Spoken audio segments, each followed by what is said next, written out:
خطبہ نمبر 62۔ آپ علیہ السلام کا ارشاد کرامی جب آپ علیہ السلام کو اچانک قتل سے ڈرایا گیا۔ بسم اللہ الرحمن الرحیم۔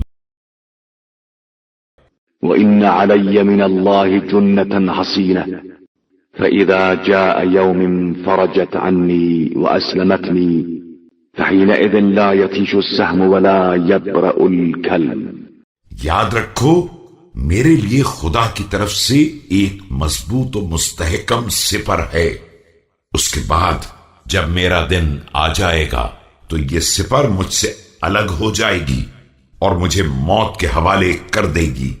اس وقت نہ تیر خطا کرے گا اور نہ زخم مندمل ہو سکے گا۔